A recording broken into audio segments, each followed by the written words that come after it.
up, guys? Joel 3x4 here, bringing you another video. My heart is racing, I'm not gonna lie. We did a cam in this truck, and Ryan said he was a wreck nervous when we had to start it first. And that's how I feel. He's loving it because that's how I feel right now. So the last video, you guys, 2 videos ago, pulled the motor, started the tear down. And the last video you guys saw was us completely tearing it apart, painting the block, and then reinstalling it, putting everything back together. And then last night for me, we grinded on it and got it completely ready to start, oil in it and everything. We're leaving the coolant out just so that in case we do have to take anything apart, we don't waste coolant. And then we'll shut it off, throw coolant in it. But it's that time, guys. I'll show you guys everything in case you missed the last upload or so. Everything is completely ready. We're leaving the grill off just because, again, it's less stuff to take off if we have to. But it's completely ready. Hook the battery up, and we're gonna throw the startup tune in it. Intake's on, everything's torqued down. I'm just kind of going through mental checks, like thinking about everything, making sure I didn't miss anything, and there's nothing I can think of. Exhaust is hooked up. My heart's beating a little fast. And I know you're loving that because that's how you were. Payback's a bit. But it's great because no one's here, so. Oh no, I invited the whole neighborhood over. Oh, great. Watch your fingers. Okay. So it should work. I mean, I've done it before. I've done flood mode and it worked. Clear flood mode, you mean? Yeah. I'm trying to find oil pressure here. Okay. Wow, it didn't work. Got oil pressure. Shut it off. That's I think that's that. Oh, it's probably your flex plate. Yeah. Plate on the trans. Okay, so we tried priming the system with clear flood mode. I know clear flood mode works on this truck because it has before, but I guess maybe it's because it's been reset and everything. Clear flood mode didn't want to work. That was just holding the gas pedal down and it cranking and not firing. Tried doing that to prime the system a little bit, but it just fired right up, which is fine. Sounded fine. The other thing we did here was, if you guys watched my converter video, these blocks are iron and the trans are aluminum. There's a plate in between. The converter bolts hit the plate, so those are hitting right now. That's the only noise we heard.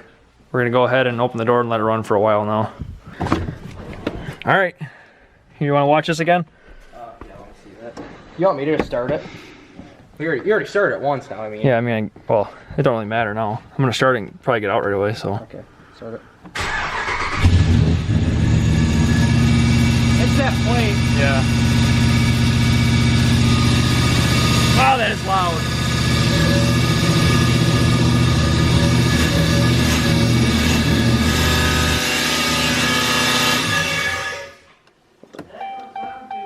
I'm not sure what the hell that was. It was like. Okay, we had a funky noise, a different funky noise than the pain. So we're gonna go ahead and see what we can do, see if we can start up and hear it again. There you go. Okay.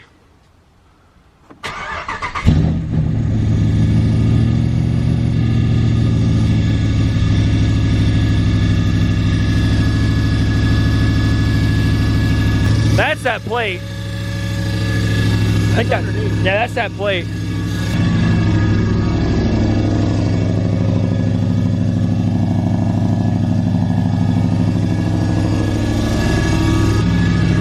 Why is RPM so high? Maybe it's got to warm, maybe trying to warm up or something? Huh? Desired right there right now. The file desired is 1500 right now. Okay.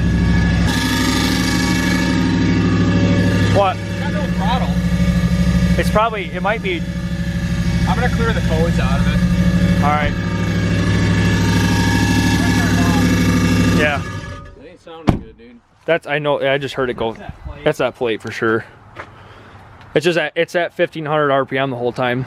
So it's just sounding really bad. I'm gonna have to go under there, take the bracket off, and try and pry it back.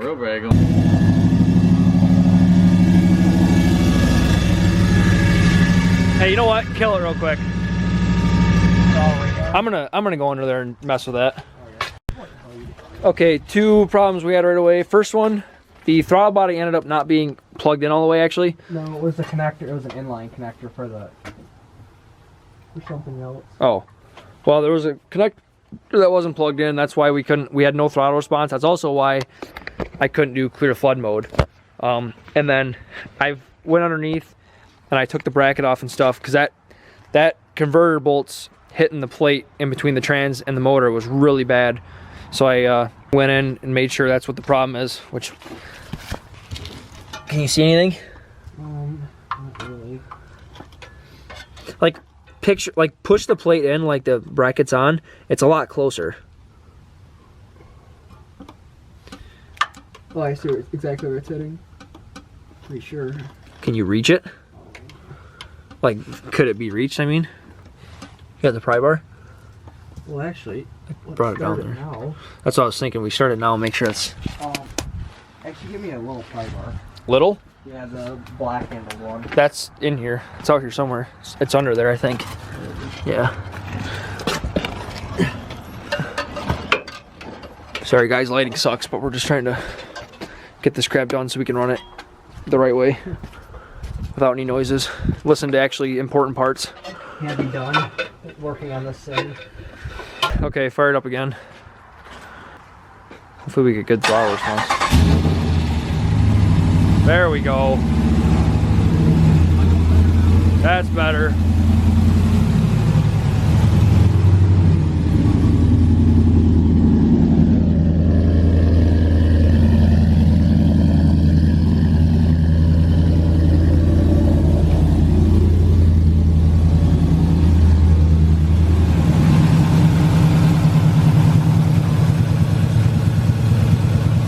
What's that RPM wise? 1,000. I'd say the brake's on. I don't know. Is it? It's not. It might just need to be driven. Yeah. It's got a hell of an exhaust leak.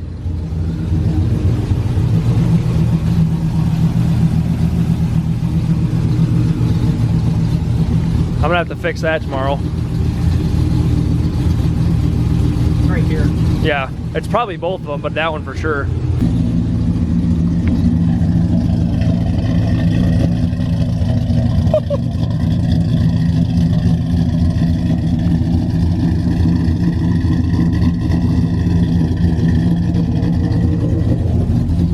Yeah, the AFRs are gonna read like crap because it's not reading right, but Yeah, that's all. I mean, your air fuel, it's at 16's okay. 14's still 8.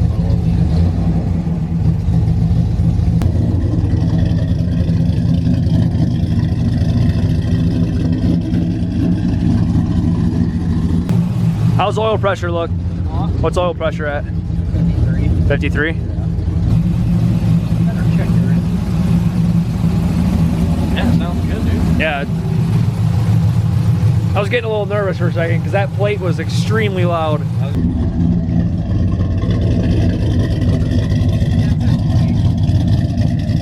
And it's not tuned all the way yet either. It needs a little bit more fuel on idle.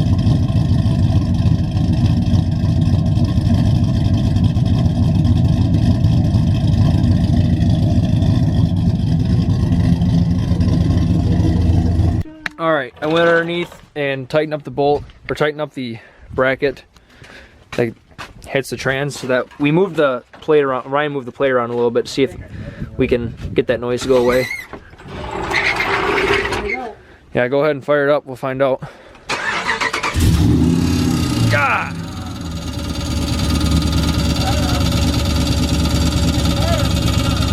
It's just lower RPM. There it goes.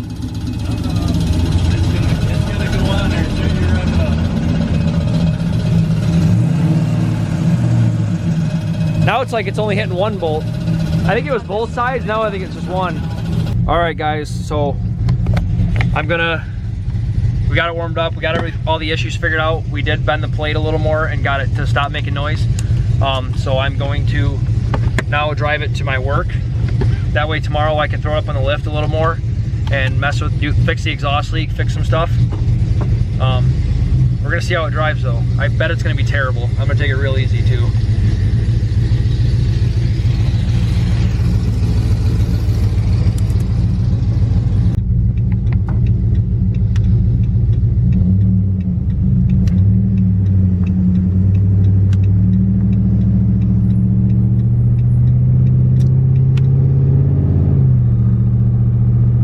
There's that noise again. Oh well.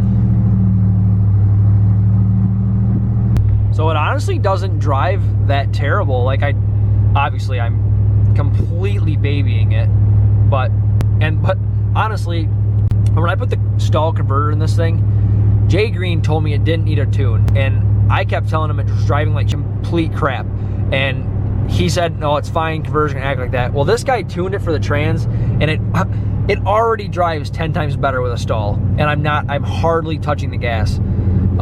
It's also revving up by itself a little bit, which obviously it's not tuned, so that's fine. But on the bright side, it does still chop in gear, and I was like, well, I figured it wasn't going to, so I'm pretty happy with that. But I'm just kind of watching stuff as we drive here. But it's good. Everything's going good. I'm extremely happy.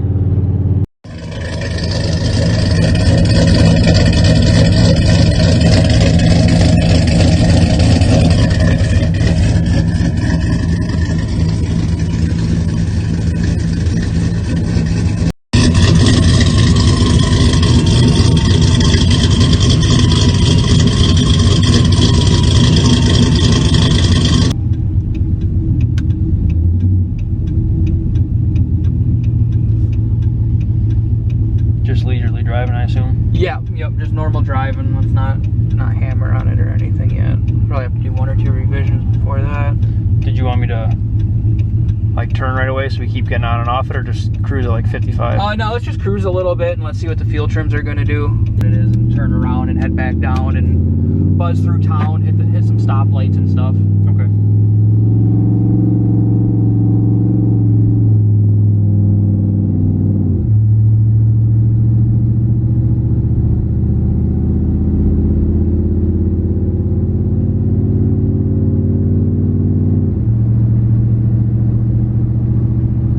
Doesn't matter what speed, does it?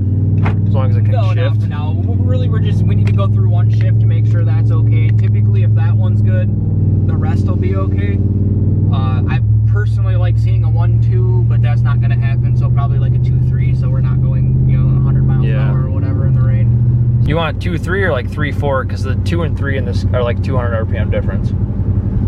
It's like a 1.5 to 1, and then a 1.4 to 1, 2 to 3 R. So I can do 3 to 4. Yeah, it's not gonna matter. We just need a good clean shift. Try this. Probably gonna spin.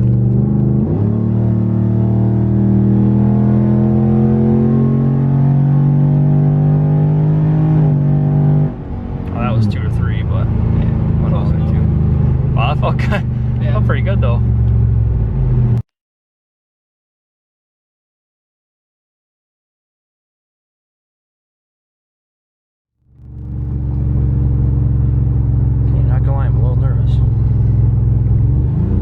First time doing a 1-2 shift on this.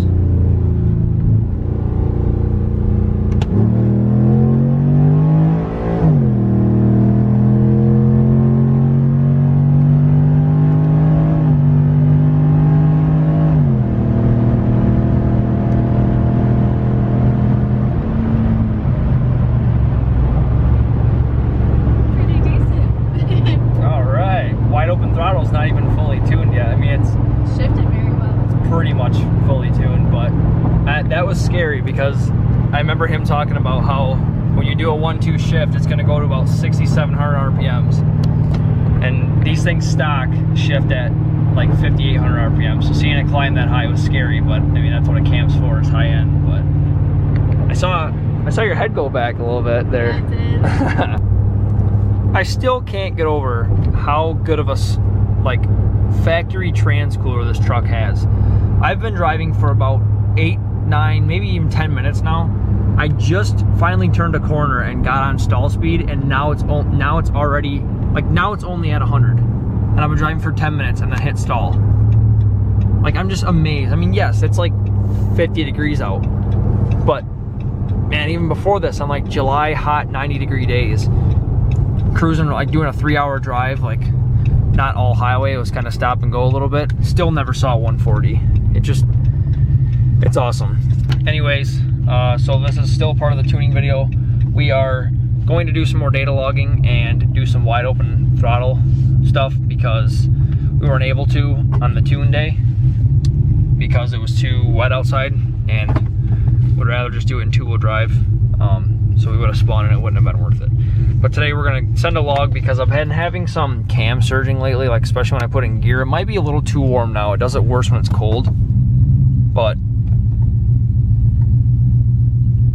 of course now it's fine during warm. When it's warm, it's fine. But we're gonna do some launches and wide opens. So let's see if it does it now. Oh yeah. All this, that's all the truck doing it. I am not touching it. And he's like, with a big cam, it'll do a little bit of that, but that's like a 500 RPM or higher difference. Yeah, that's pretty good. So at least we got that in the log. You can see your speedo going up 2 miles an hour, down 2 miles an hour from it. Okay, hopefully it doesn't blow up. Diesel, don't say that. Surgeon, dude. That was pretty bad there. Ready? Yeah. Let go. I'm spinning. It's like Paul's ass. It's going to 4th. There. That was 100. Wow. That hauls ass. It's fun because the stability track and stuff was flashing. I think at the me. front tires are spinning. I think you can hear it a little bit. Like, That felt pretty good.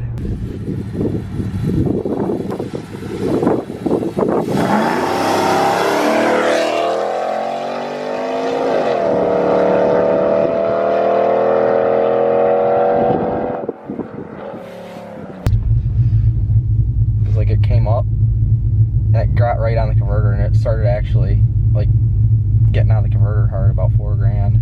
What were AFRs during that?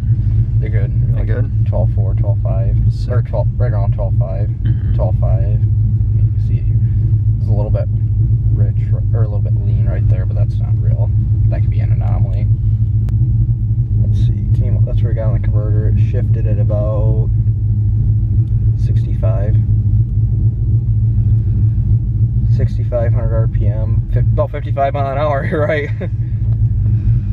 Yeah, well, closer to 66 Mhm. RPM. Yeah, that did feel really good. That felt really good. Your injector duty cycle, that first pull is 76%, so you got plenty of injector left. All right, what's going on, guys? So real quick here, I'm gonna make this ending as short as possible. I know I always say that and it never ends up being that way, but I just wanted to brush up on some things in this video. First thing was, at the very beginning, that noise, I don't know if I explained it well enough, that noise was in between the trans and the engine. There's a plate that goes around the bell housing. The bolts go through it, the trans bolts to it and everything. It's supposed to be there. And it's got like, it doesn't just go around the bell housing, it also has like these little fins inside of it kinda. And we had to pry the engine off of the transmission. We ended up bending them. And you can never tell how good it is because when you're done, this is what it looks like. It's bolted up. I had to take that bracket off, that plate off. There's a bracket on the other side, and it took forever to get to it. So that's kind of why I let it run for so long after that, because I wanted to see if it kind of went away. Because the first time we did it, it ended up going away by itself. It like kind of self-clearance and kind of went away by itself. So that's why we kind of let it run for that long. Next thing was, I don't remember what connector it was. There was a connector, I think it was one of the, I don't know. There was a harness connector over there by the fuse box that wasn't plugged in all the way, and that is what ran the throttle body. So that's why I had no throttle response. That's why I couldn't do clear flood mode and everything. And then my brake light, I mentioned it very briefly in the video. My brake light was because simply my brake booster or my brake fluid reservoir was not plugged in all the way either. They're like, I don't know what it was about these connectors. You had to push on them pretty hard to get them to clip in. So that's why my brake light was on. Check engine light was on because the O2 sensors in the rear weren't shut off. Otherwise, everything went great. Those problems were nothing too big. Like we didn't have to tear anything apart. We didn't actually have any engine noise issues. It was all just little like, oh, this connector wasn't plugged in, this connector wasn't plugged in, and that plate. The plate was a pain in the butt, don't get me wrong. But it was nothing like detrimental serious. And then the last thing I wanted to talk to you guys about was I had a Fastman 84mm throttle body on before this, and I ended up taking it off because At the end of the video, you guys saw this, the truck was surging terribly. Like the clips you saw, it only did it like twice. When I would drive this thing down the road and I'd creep up on somebody, like stop on a stoplight, if you weren't careful, this thing would push you right into the truck or right into the vehicle in front of you. It was terrible. It literally, it would go from like 700 to 1200, and it would do it like 5 or 6 times until you finally stopped, and then it figured it out. And once you let off the gas again, once you let off the brake, boom, did it again. FRP, he's tuned this. This is his cam, this is his tuning and everything. FRP, Flying Ryan Performance, he tried to tune it out, but he's like, if we can't tune it out, I know those Fastmans have an issue with these cams and everything, so sent him a couple of revisions. He tried tuning it out, couldn't. I took the Fastman off, and it solved all the issues. And then took it out for some rips. You guys saw a little bit of it. I do want to do some more videos with ripping on this thing. Problem is now it's wintertime and this truck's stored. So I did take it to the drag strip. So that video will be up soon of me taking it to the drag strip. But overall, cam went good. I might make a video on like the things you guys missed, like the things I didn't record or how things went, and make a video purely on how it drives and how it sounds, and how, I mean, I know people are gonna love how it sounds and how it rips and how it feels and all that kind of stuff. But if you guys have any questions, let me know. I will answer them to the best of my ability. Anyways, hope you guys enjoyed this segment. Like I said, it's not over. I'm gonna post some pure sound clips, post more acceleration clips, stuff like that for you. Next video will be me taking the drag strip, and you guys can see how that went. But otherwise, like I said, any questions, hit me up in the comments, message me on Instagram, whatever, however you need to get a hold of me. I'm not that hard to get a hold of. I usually comment back on YouTube pretty fast. But anyways, hope you guys enjoyed. If you did, hit that like button, hit that subscribe button, and I'll see you in the next vlog.